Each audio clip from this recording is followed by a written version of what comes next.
ജ്യോതികുമാർ ചമക്കല, ഇന്ന് സ്പീക്കറുടെ പരാമർശത്തെ താങ്കൾ എങ്ങനെയാണ് കാണുന്നത്? സ്പീക്കർ ഇതിനെ വളരെ നിസ്സാരവൽക്കരിക്കുന്ന ഒരു സ്റ്റേറ്റ്മെന്റാണ്. താങ്കൾക്ക് ഇടതുപക്ഷ പ്രതിനിധിയോട് പ്രതികരിക്കാം. അതിനോടൊപ്പം അദ്ദേഹം പറയുന്നത് അതിൽ ഒരു ഗൗരവമേറിയ സംഭവമേ ഇല്ല. ഒരു പ്രധാനപ്പെട്ട സംഘടനയാണ് RSS എന്ന വാക്കാണ് അദ്ദേഹം ഉപയോഗിക്കുന്നത്.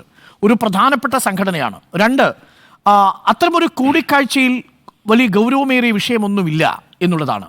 മൂന്നാമത്തത്, PV അൻവർ ഉന്നയിച്ചിരിക്കുന്നതെല്ലാം അഭ്യൂഹങ്ങളാണ്, ഊഹാപോഹങ്ങളാണ് എന്നാണ്.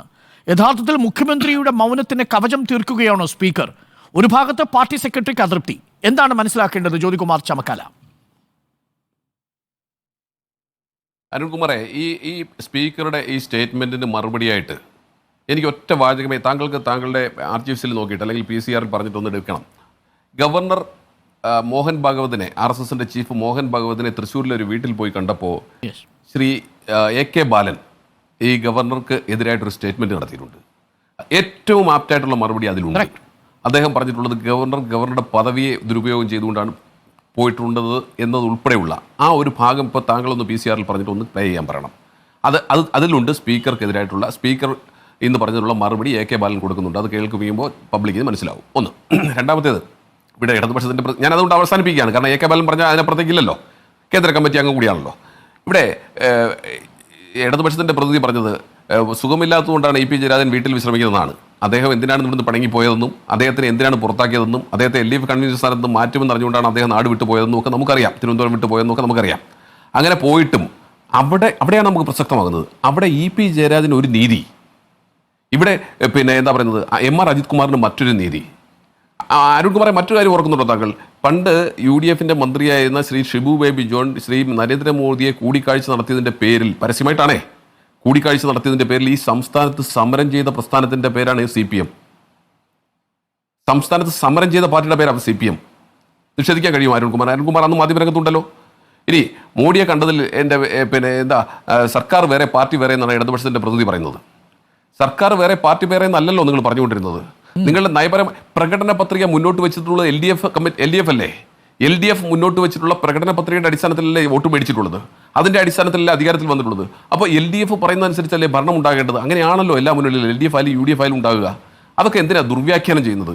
അപ്പോൾ ആ രീതിയിൽ നടക്കേണ്ട ഒരു ഭരണം, ആ ഭരണത്തിൽ പാർട്ടി വേറെ മുന്നണി വേറെ അല്ലെങ്കിൽ ഭരണം വേറെ എന്നൊക്കെ പറയുന്നത് എത്രത്തോളം ആശാസ്യമാണ്, അഥവാ എത്രത്തോളം ജനങ്ങൾക്ക് ദഹിക്കുന്നതാണ് എന്ന കാര്യം ജയരാജൻ എന്നെ തീരുമാനിച്ചോട്ടെ, അല്ലെങ്കിൽ എന്നെ കേൾക്കുന്നവർ തീരുമാനിച്ചോട്ടെ. പിന്നെ അദ്ദേഹം പറയുന്നത് ഡോക്ടർ B ജയരാജ്, ജ്യോതികുമാറിനൊരു മറുപടി. രണ്ടു തട്ടിലായിരിക്കുകയല്ലേ പാർട്ടിയും സർക്കാരും? ഗവർണർക്ക് ഒരു നീതി, ADGPക്ക് ഒരു നീതി, EP-ക്ക് ഒരു നീതി, ADGPക്ക് ഒരു നീതി. ഇതാണ് ചൂണ്ടിക്കാട്ടുന്നത് പ്രതിപക്ഷം. ഒളിക്കാനില്ലെങ്കിൽ പിന്നെ തുറന്നു പറഞ്ഞൂടെ, നടപടി എടുത്തൂടെ? ഇതിനകത്തുള്ളൊരു പ്രശ്നം എന്ന് പറഞ്ഞു കഴിഞ്ഞാൽ ഇത് ഓരോരോ വ്യത്യസ്ത സംഭവങ്ങളാണ്. അതിൻ്റെ കോണ്ടെക്സ്റ്റിൽ നിന്ന് എടുത്ത് മാറ്റിക്കഴിഞ്ഞാൽ ആ സംഭവത്തിൻ്റെ ഗൗരവം മാറും. ഇപ്പോൾ ഷംസീർ ഇന്ന് പറഞ്ഞത് ഏത് കോണ്ടെക്സ്റ്റിലാണെന്നുള്ളത് മൊത്തത്തിൽ കൃത്യമായിട്ട് അറിയത്തില്ല. ഷംസീർ മുമ്പ് ഒരു വിവാദത്തിൽ വീണത് ഗണപതി വിത്താണെന്ന് പറഞ്ഞത് ഒരു വിവാദത്തിന് അന്ന് എല്ലാവരും ഷംസീറിൻ്റെ നേരെ മൈക്കിട്ട് കയറിയതാണ്. ഒരു സ്പീക്കറിന് അങ്ങനെ പറയാൻ കൊള്ളാമോ എന്നുള്ളതാണ്. ഇപ്പോൾ ഒരു സ്പീക്കറാണ്, ബാലൻസ്ഡ് ആയിട്ടുള്ള ഒരു ആക്ട് ചെയ്യേണ്ടുന്ന ഒരാളാണ്. ഒരു പാർട്ടി നേതാവ് എന്നുള്ള രീതിയിലായിരിക്കത്തില്ല, ഒരുപക്ഷെ സ്പീക്കർ എന്നുള്ള രീതിയിലായിരിക്കും ഷംസീറിന് ഇന്നത്തെ സ്റ്റേറ്റ്മെൻറ്റ് വന്നത്. സ്പീക്കർ എന്ന് പറയുമ്പോൾ എല്ലാവരും പ്രതിപക്ഷത്തിനെയും അതുപോലെ തന്നെ ഭരണപക്ഷത്തിനെയും എല്ലാവരെയും ബഹുമാനിച്ച് മാത്രമേ മറുപടി പറയാൻ പറ്റത്തുള്ളൂ. അതുകൊണ്ടാണ് RSS ഒരു വലിയ സംഘടനയാണ്. RSS കേരളത്തിനെ സംബന്ധിച്ചിടത്തോളം വലിയ സംഘടന തന്നെയാണ്. അതാർക്കും കണ്ണടച്ച് ഇരുട്ടാക്കാനൊന്നും പറ്റത്തില്ല. കാരണം എന്താ വെച്ച് കഴിഞ്ഞാൽ UP കഴിഞ്ഞാൽ ഏറ്റവും കൂടുതൽ RSSന് ശാഖയുള്ളത് കേരളത്തിലാണ്. അതൊരു വാസ്തവം തന്നെയാണ്. That is A reality.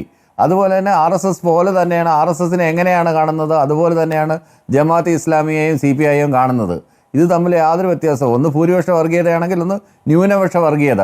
അതിനകത്ത് യാതൊരു വിട്ടുവീഴ്ചയില്ല. അല്ലെങ്കിൽ ന്യൂനപക്ഷ വർഗീയത നല്ലതെന്നും ഭൂരിപക്ഷ വർഗീയത മോശമെന്നും അല്ലെങ്കിൽ ന്യൂനപക്ഷം അങ്ങനെ ഒരു ഡിഫറൻസ് ഒന്നുമില്ല. വർഗീയത ഭൂരിപക്ഷമാണെങ്കിലും ന്യൂനപക്ഷമാണെങ്കിലും ഒരേ കണ്ണുകൊണ്ട് തന്നെയാണ് സെക്യുലർ ആയിട്ടുള്ള, അങ്ങേയറ്റം സെക്യുലർ ആയിട്ടുള്ള സമീപനമാണ് CPM എല്ലാ കാലത്തും.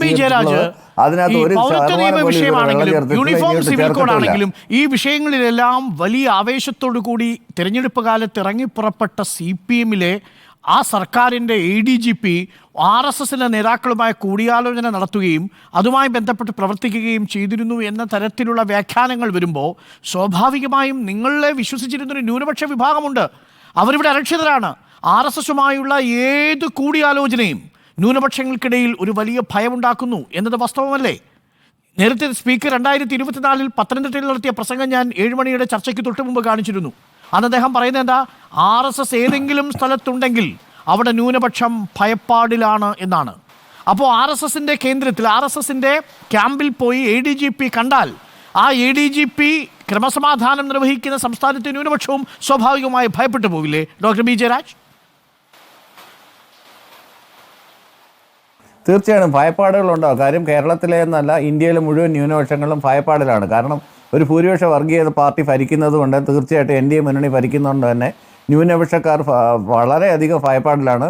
അതുകൊണ്ട് അവർക്കുണ്ടാകുന്ന എല്ലാ പ്രശ്നങ്ങൾക്കും, അത് പൗരത്വ ഭേദഗതി നിയമം ആയിക്കോട്ടെ, മറ്റ് പല നിയമങ്ങളായിക്കോട്ടെ, എല്ലാ സ്ഥലത്തും അത് മതരാഷ്ട്രവാദം ആയിക്കോട്ടെ, ഇതിനൊക്കെതിരെ അതിശക്തമായിട്ടുള്ള നിലപാടുകൾ, ഒരു ഇഞ്ച് പോലും, ഒരു കഴഞ്ച് പോലും വെള്ളം ചേർക്കാതെയുള്ള സമീപനം തന്നെയാണ് അന്ന് തൊട്ട് ഇന്ന് വരെ CPM എടുത്തിട്ടുള്ളത്. അതിനകത്തൊന്നും ഇതില്ല. അത് പറഞ്ഞതുകൊണ്ട് ന്യൂനപക്ഷ വർഗീയത പ്രോത്സാഹിപ്പിക്കുന്നു എന്നൊന്നും ആരും വ്യാഖ്യാനം രചിക്കാൻ വരണ്ട. ആ ഭൂരിപക്ഷ വർഗീയത ന്യൂനപക്ഷ വർഗീയത ഒരേപോലെ തള്ളിക്കളയാണ്. അതിനകത്ത് യാതൊരു സംശയം വേണ്ട, ആർക്കും ഒരു സംശയം വേണ്ട.